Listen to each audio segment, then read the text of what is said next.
तो ब्राह्मणों का काम है अपने बच्चों को पढ़ाना, भैया पंडिताई करो। तो वो कह रहे हैं अरे बेटा तू जाप किया कर, अनुष्ठान किया कर, गायत्री का जाप किया कर, ले ये मंत्र है इसको याद करके बताना। पिता ने कई वर्षों तक लगातार भरत जी महाराज को पढ़ाने का प्रयास किया, लेकिन भरत जी महाराज जानबूझ करके नहीं पढ़ते थे। क्यों? अगर मैं पांडित कर्म पढ़ गया, गायत्री मंत्र याद करके सुना दिया तो फिर कहेंगे ग्रह शांति याद कर, ग्रह शांति याद करूंगा तो मैं यजमानों में उलझ जाऊंगा। इसीलिए भरत जी महाराज सिर्फ भजन करते हैं। सारे भाइयों ने भरत जी महाराज को आलसी मान लिया, ये तो आलसी। और पिताजी की एक समय मृत्यु हो गई। भाइयों ने कहा भैया काम धाम करो तो घर में रहो, नहीं तो भाग जाओ। तो भाइयों ने घर से भरत जी महाराज को भगा दिया। भरत जी महाराज विचार कर रहे हैं और प्रणाम करते जा रहे हैं और भगवान राम राम का भजन करते जा रहे हैं। तुम्हें पुनि राम, तुम्हें पुनि राम, राम दिन राती, सादर जप अनंग आराती।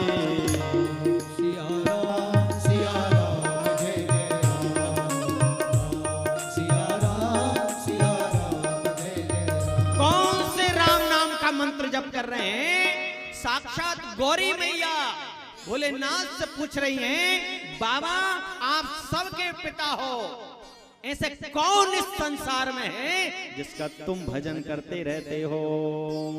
तो वो कह रहे हैं सोई मम इष्ट देव रघुवीरा, मेरे इष्ट भगवान राम है, मैं उनका सदा भजन करता हूँ। श्री राम नामाखिल मंत्र बीजम मम जीवनम च हृदय प्रविष्टम, हालाहलम वा प्रलया नलम वा मृत्युर्मुखम वा विश्ताम कुतो भयम। देवी उस जो समुद्र मंथन के समय हलाहल विष निकला था उसको पीने की क्षमता मुझे राम के नाम के मंत्र ने ही दिया।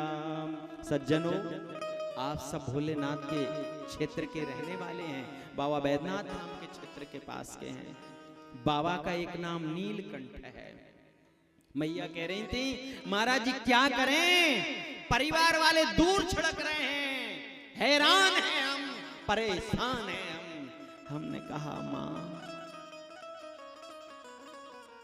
भोलेनाथ ने अगर हलाहल विष नहीं पिया होता तो वो देवता कहलाते और विष पीने के बाद वो महादेव कहलाए। अगर जीवन में अगर हमको कोई परेशानी है उसको विष की भांति पी जाओ। अगर आप विष की भांति परेशानी है और अगर उसको पीना जानते हैं, उसको पचाना जानते हैं तो नीलकंठ होकर के सारे जगत में पूजे जाओगे। और अगर कोई भी विष अगर पीने की क्षमता नहीं है तो फिर प्रसाद की भी क्षमता मत रखो, क्योंकि जब तक हलाहल विष नहीं पिएंगे तब तक अमृत जीवन में नहीं आएगा। अमृत अगर जीवन में आना है तो पहले कष्टों को भोगना सीखिए। जब कष्ट जीवन में आएंगे तभी सुख आ पाएंगे। सुखों सुखों की कहां तक कल्पना करना चाहिए प्यारे। राम के बनाए हुए सुख हैं, राम के बनाए हुए दुख हैं। दोनों सगे भाई हैं, भाई आ रहे हैं तो लीजिए, जो आ रहा है आने दीजिए और प्रभु से कहिए सब ठाकुर जी अच्छा होगा, सब अच्छा होगा, खायो कालकूट अजर अमर भयो। अगर भोलेनाथ विष नहीं पीते तो बाबा बाबा नहीं कहलाते।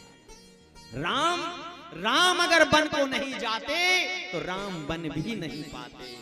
राम वन को गए, ऋषियों का उद्धार किया, राम ने मानवों का कल्याण किया, राम ने ऋषियों की पूजा की, राम ने सत्य सनातन धर्म का आचरण किया, राम ने अपने पैरों में कांटे चुभोए खुद। राम वन को जा रहे हैं नंगे पैर, पैर में कांटे चुभ रहे हैं, भगवान उनकी कांटों की चुभन को छुआ। भगवान ने नाना प्रकार के 14 वर्षों में कष्ट सहे, तब वो राम कहलाए, तब वो राम बन पाए। और आजकल क्या है, जरा सा एक दिन का क्या कष्ट हुआ घबरा जाता है आदमी। जीवन में सुख आने की निशानी है कष्ट, सुख आने की निशानी है परेशानी। अगर सुख आ रहा है आपके जीवन में तो परेशानी प्रारंभ हो रही है, समझ लो मेरे जीवन में सुख आने वाला है।